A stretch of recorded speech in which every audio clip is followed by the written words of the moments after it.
Why do Buddhists meditate? Wherever there are effects, there always have to be causes. The world we experience comes from the heart as its cause. If the heart is good, the world will have to be good. If the heart is bad, the world will have to be bad. The mind, when it's not with the body in the present, is world. When it's with the body in the present, it's dhamma. If it's world, it has to be as hot as fire. If it's dhamma, it's as cool as water. Don't be complacent. Remind yourself that we're all being chased out of the world day by day. In other words, aging rears up, illness roars, and death runs up the score. So don't be oblivious, partying around with your defilements. Associate with the qualities of the Buddha, Dhamma, and Sangha until your mind develops right concentration. That way, you won't have anything to fear from the dangers of the world. Believing other people is all right, but it's not really special. It's like borrowing money. We'll have to share the return on our investment with our lenders. When we don't yet know, can't yet have any real conviction in ourselves, and still have to believe what other people say, it's like being an infant who has to depend on its parents.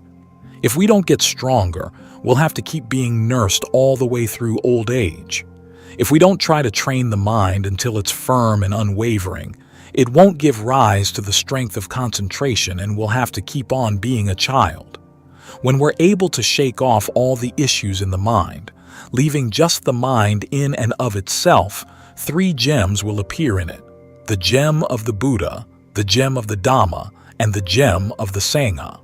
Once these 3 gems appear within us, we won't have to load ourselves down by carrying around much of anything else.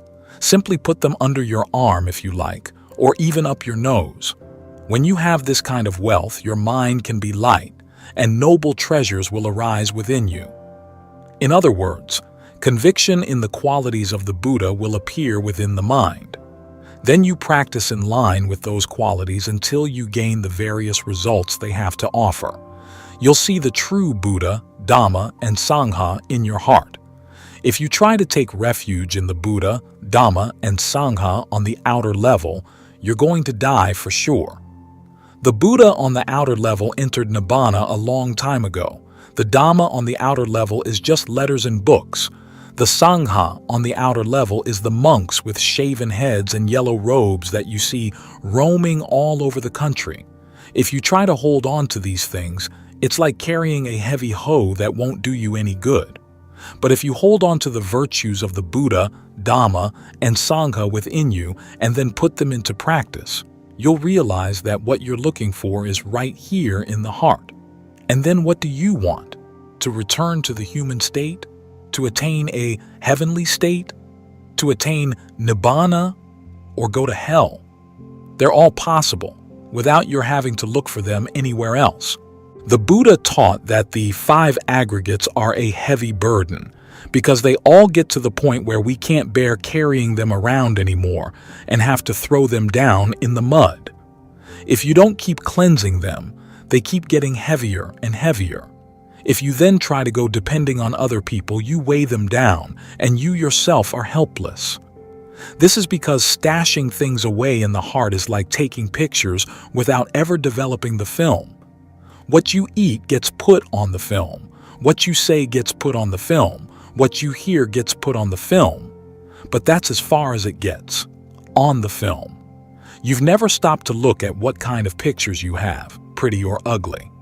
If you want to see your pictures, you have to take the film into the dark room by closing your eyes and practicing concentration, attaining the first jhana, directing your thoughts to the present and evaluating it until you can see yourself clearly. If you don't go into the dark room now, someday the king of death is going to blindfold you, tie up your feet and hands, and drag you into his dark room. In other words, when you're on the verge of death, you won't be able to open your mouth or eyes. Nobody will be able to feed you. You'll want to eat, but won't be able to eat. You'll want to speak, but won't be able to speak. Your ears will get closed off so that you can't hear anything clearly. You won't be able to see your parents, family, children, or grandchildren. You won't be able to tell them your last wishes.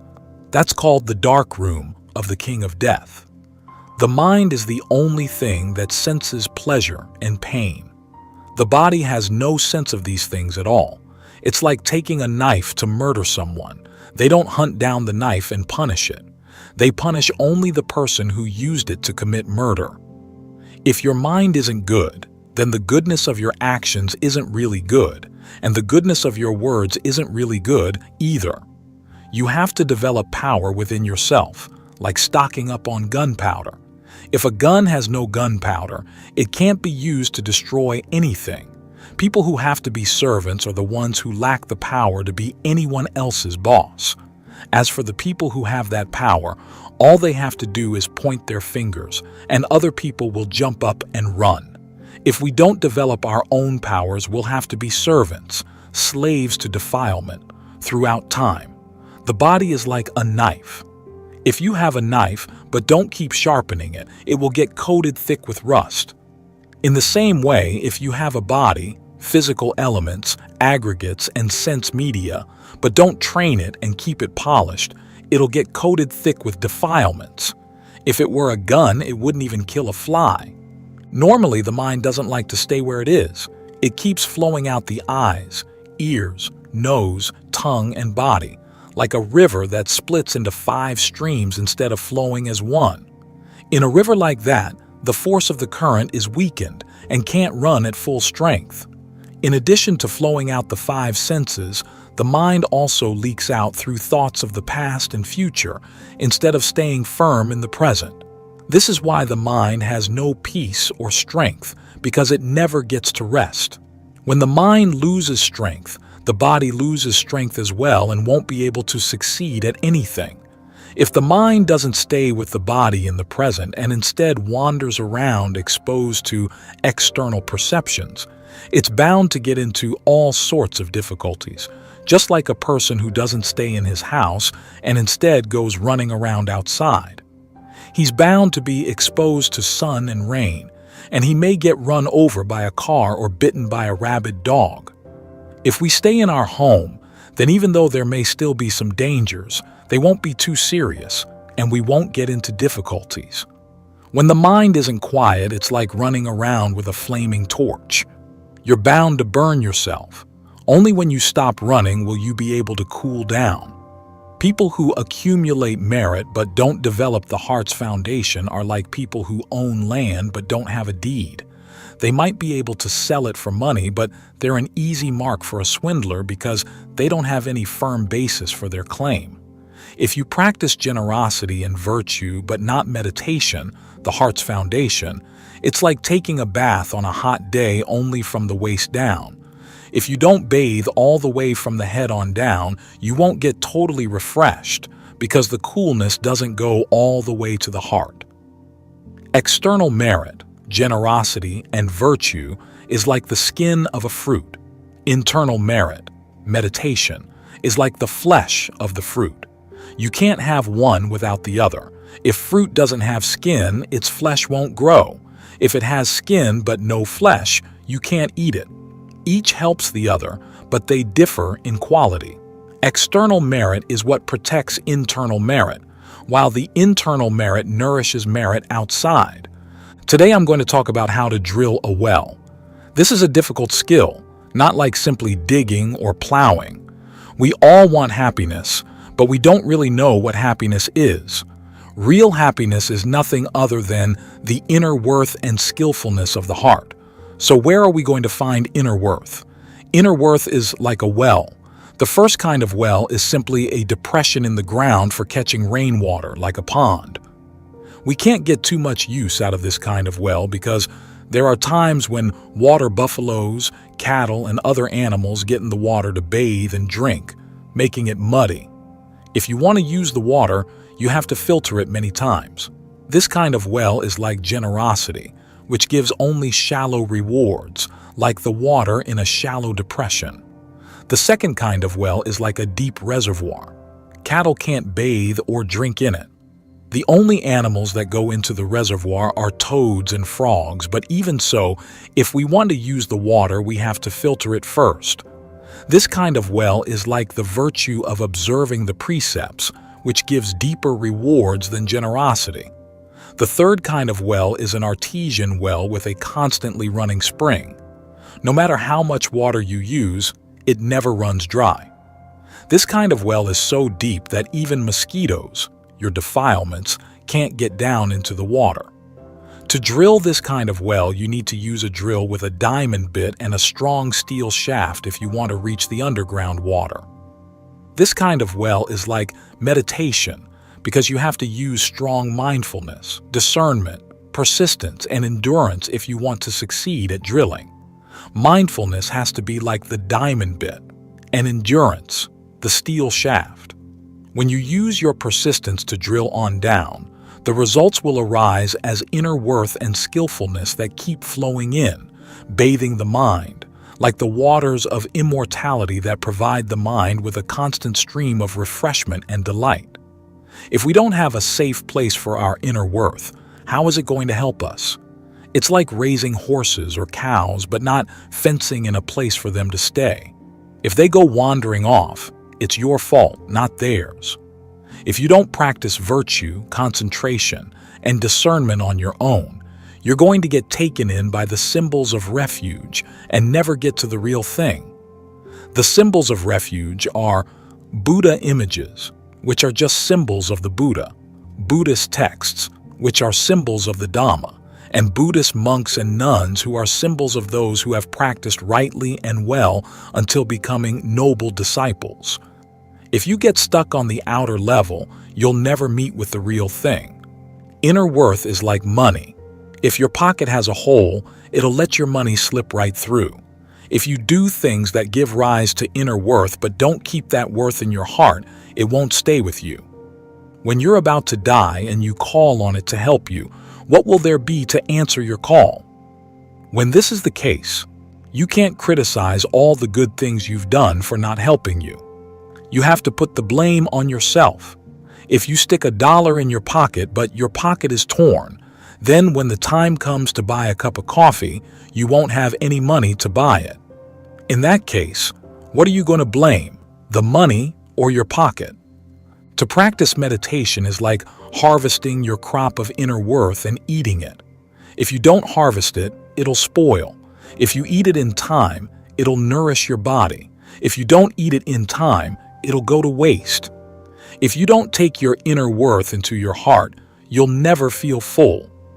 Generosity is something that poor people can't practice, but crazy people can. Virtue is something that crazy people can't practice, but poor people can.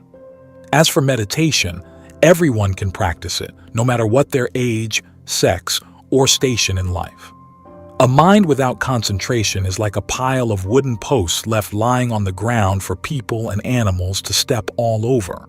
But if we stand the posts up and plant them in the soil, we can get good use out of them. Even if they're not tall, only a meter or so, but we put them close together in a line, we can fence in our yard and prevent people and animals from coming in and traipsing all over our property. It's the same with the mind.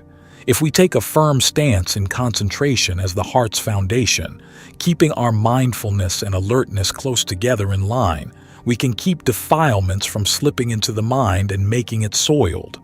The Dhamma is something constant and true. The reason we don't see the truth is because we're always on the move. If we're riding in a car, we can't clearly see the things that pass nearby us on the road, such as how big the stones on the ground are, their color or shape. We look at trees and mountains and they all seem to be on the move. If we've been in a car since birth, without stopping to get out and walk around on our own, we're sure to think that cars run, trees run, and mountains run. What we see isn't in line with the truth. The running is in us, in the car, not in the mountains and trees. Whoever develops concentration will end up with 3 eyes. In other words, your outer left eye will see good things, your outer right eye will see bad things, and they'll send them into the inner eye, which will remain normal. You'll also have 3 ears. Your outer left ear will hear praise, your outer right ear will hear criticism, and they'll send them into the inner ear, which will stay normal. This is how you can receive all the guests the world sends your way. As for the eye of the mind, intuitive insight, it will receive your defilements. Once it really understands them, it will be able to send them packing. That way you'll be able to live in the world without suffering. If you really apply yourself, you can accomplish all kinds of things even with a single pocket knife. In the same way, if you really apply yourself to making the mind still, you can get much better results than a person who studies and memorizes hundreds and thousands of texts. Making the mind still is something we can all do. If it were beyond our powers, the Buddha wouldn't have taught us to do it. The paths and fruitions leading to nibbana aren't the property of stupid people, and they don't belong to smart people either. They belong to those who are true and really determined in developing goodness for themselves. The body is like a mountain containing all kinds of minerals. There's gold, silver, and diamond ore buried here in this rock. That is, the unconditioned is in here. And there's also the conditioned, which is like trees, weeds, dirt, and rocks where all sorts of people and animals, monkeys, tigers, and elephants dwell. As for the gold and silver, they're not a dwelling place for animals at all. So if we act like monkeys, tigers, and elephants, we'll meet up with nothing but trees, weeds, dirt, and rocks. We'll never meet up with things of value like silver or gold. To act like monkeys means that we never apply ourselves to anything. We wander everywhere, with no fixed place to eat or sleep, swinging from branch to branch as we feel like it. What this means is that our minds have no firm place to stay, no concentration. We wander here and there in the past and future in our thoughts and moods, with no time to stop and stay in place. This is what it means to act like a monkey. As for tigers, they're violent and fierce. This stands for the anger that arises in the human heart and erupts outward, smothering whatever goodness we may have. As for elephants, they like to hear nothing but sweet words and praise. They can't take criticism at all. This is like people who, when they do something wrong, can't stand to be told that it's wrong. If they do something right and get a little praise, they smile until their cheeks hurt. This is what it means to be like an elephant. So we have to get rid of the monkeys, tigers, and elephants in ourselves so that we can turn into human beings. That way we can look at our mountain and realize that if we want valuable things, we'll be able to get valuable things out of it. If we want worthless things, we'll get worthless things out of it. We can then gather all kinds of treasures. We can level the dirt and turn it into fields. We can take the rocks and extract the silver and gold. As for the trees, we can cut them down and turn them into firewood or charcoal so that we can cook our food and fire our smelter, or else turn them into posts and boards so that we can build ourselves a home. All of these things we'll be able to get from our mountain, but we have to apply ourselves and really be persistent. If we want silver and gold, we have to set up a smelter and heat the rocks to see which elements are there in a pure form, the unconditioned, and which ones are mixed, the conditioned. This is how we do it. 1. We have to get a lot of fuel. 2. We have to set up a furnace. And 3. We have to start a fire. Only then will we be able to extract the ore from our rock. Finding lots of fuel means being willing to let go of things both inside and out. As for setting up a furnace, we have to find a place with good, solid ground and a roof that doesn't leak. This stands for our persistence. Once we've got our furnace, we start a fire. This refers to the ardency of our practice. Once our practice is ardent, the various elements in our rock, the body, will melt and separate out on their own, just as when they melt down minerals, the silver, lead, and tin, etc., will separate out on their own. The same holds true with the body. When it undergoes ardent inspection by the mind, the pure ore and the various impurities will separate out of their own accord. But most meditators nowadays want to separate things out even before they've put their rock into the smelter. They think things out on their own without a single one of the tools needed for smelting. No fuel, no furnace, no fire, a leaky roof, and a piece of caved-in ground. What are they going to smelt? They say that the transcendent has to be like this. Insight meditation has to be like that. Stream entry has to be like this. You have to let go like this and that in order to reach this and that stage. The stages of once returning, non-returning, and arahantship have to be reached in this and that way. The 4 levels of jhana have to be done in this and that way. They try to separate things out in line with their own ideas, but no matter how much they try, they can't get things to separate because they don't have any fuel, any fire, any furnace. Where are they going to get any results? Results don't come from thinking. They come from the qualities we build into the mind. So don't try to separate things out in line with your own notions. Some people see a person carrying a big hunk of rock to his home and think that he's a stupid fool. First of all, the rock is heavy, and besides, what can there be of any value in a plain old rock? So they take a shovel to the mountain to dig up only the silver and gold, not too much, just some tiny light nuggets to wrap up and carry back home in a cloth. But they end up with nothing at all, because the nuggets they want are firmly embedded in the mountain. They'll need more than a shovel to get them out. As for the stupid person, as soon as he gets home, he clears out a space, builds a furnace, gathers fuel, starts a fire, and throws the rock in. When the rock is subjected to strong heat, the various ores in the rock will begin to melt and to separate. The silver will come seeping out and go one way, the gold another, the tin and lead another, the diamond another, without getting mixed. This way, the stupid person will be able to choose the silver, gold, and diamond as he likes. As for the people who think they're intelligent, who know that this is this and that is that you have to reach this level before you can reach that level, that concentration is like this, insight meditation is like that, the transcendent is like this. In the end, they have nothing to swallow but their own saliva. They gain no valuables at all. The person who thinks he's stupid when he encounters something has to keep contemplating, reflecting, digging away until he comes to an understanding. If we want happiness, we have to give rise to the causes. 1. Gather a lot of fuel. What this means is that we're willing to give up the sights, sounds, smells, tastes, tactile sensations, and ideas within ourselves, as well as being generous with outside things by making donations, observing the precepts, and practicing meditation. This is how we burn away our defilements through the perfection of generosity, Kaga Parami. The perfection of generosity is excellent fuel for roasting our defilements. 2. Set up a furnace.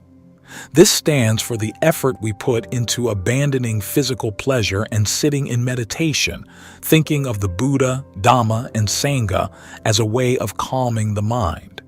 Then we keep pumping the breath into the body, in the same way that they pump air into a furnace for casting a bronze Buddha image. We make the heart steady and firm, with mindfulness and alertness constantly in control. This way, the inner fire of our ardency will get stronger and stronger. As we keep pumping the breath in, the sense of inner light will get brighter and brighter. Once you're able to keep this up, gather your body and mind together into one. Don't try to crack or divide them up at all, for that's the way of a fool who thinks he knows everything beforehand. As the fire of our ardency keeps getting stronger, the various elements in the body will melt and separate out of their own accord. When you practice the Dhamma, don't worry about how it's going to go. Don't try to plan or arrange things to go this way or that. When the fire of your practice reaches full strength, all the various impurities will fall away on their own, leaving just the pure ore. The rock clinging to the ore, the various hindrances, nivarana, will fall away from the heart.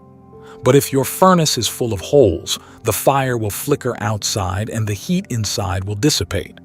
You won't be able to burn away the heart's various impurities, so you have to learn how to act like a person making charcoal.